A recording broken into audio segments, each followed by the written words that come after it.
Well, this week we're celebrating the New York City subway's 120th anniversary. We're taking a close look at how it was built, its impact across the city, and solutions as it looks to expand. Our Elijah Westbrook is a native New Yorker and grew up riding the subway himself. He's passionate about transportation, gives us a look at the culture underground and what it means to the millions of riders who rely on the subway. There's a tempo when hopping on the subway that doesn't only come from the trains themselves. You might in fact hear musicians slapping to the beat of their own drum, to a pulse from subway cars that vibrate through neighborhoods. New Yorker Led Black, writer, blogger, and entrepreneur who grew up here in Washington Heights, says he can attest to the energy which emerges from above and from down under. For you, what does this signify? This is my home stop. You know, I spent so much of my youth here.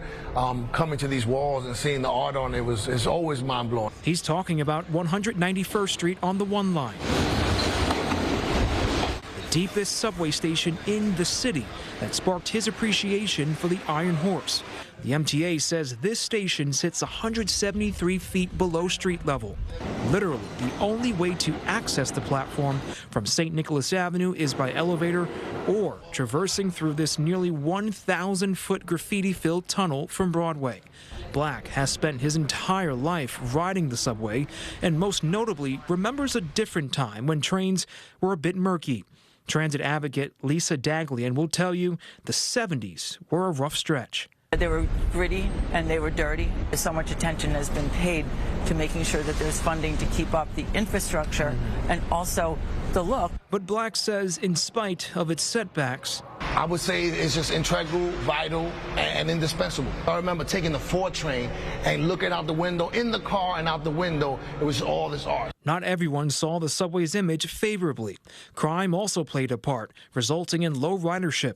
Historians say by September of 1979, there were as many as 250 felonies per week, making the crime rate higher than any other mass transit system in the world. But Conchetta Bensavenga, director of the New York Transit Museum, says the subway's gritty past has shaped today's culture. There are very few examples in our culture, in modern culture, where you can see a snippet of something or hear a bit of sound and then just know, oh, that's New York. An example of that is when hip-hop music began taking off in 1973 in the Bronx. Black says he remembers hip-hop and its culture quickly becoming part of the subway's identity. Today, the liveliness of this mammoth of a system has become undoubtedly iconic, appearing in films,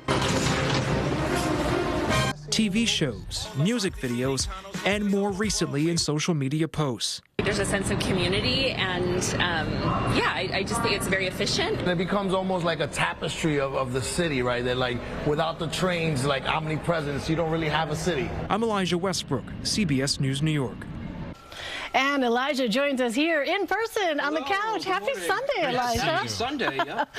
So fascinating to take a look back, right? Yes, absolutely. And it's interesting because you really dived into this topic and you've seen, you know, it was just a few miles really at its inception, right? 120 years ago. It's come a long way. Absolutely. You know, and there's truly a lot to be said about that. 120 years is a massive milestone when you look at it. And I think a lot of people don't particularly look at the subway system as this vital resource as they should. I think a lot of people take this for granted. And as we saw in the piece there, there's something that is so iconic about the subway system. It's like you know exactly what it is when you see it, whether it's in social media posts or in movies or TV shows. It's something that is very iconic about it. And as we celebrate this 120-year milestone, sometimes you have to take the good with the bad. And so it's had its challenges over the years, from financial woes, which we're still experiencing now, infrastructure issues, even crime that plagued the city back in the 70s and 80s. So there's a lot to incorporate in this massive milestone. Iconic when you see it and iconic when you hear it. Stand clear. That's right. Stand clear of the closing doors. That's right. That's right. Very good. So you've taught us about the history of the subway system, the culture that it comes with. What can we expect for part 3 of the series tonight? Well, I'm really excited for you guys to see part 3 of the series tonight. So we're looking at how the subway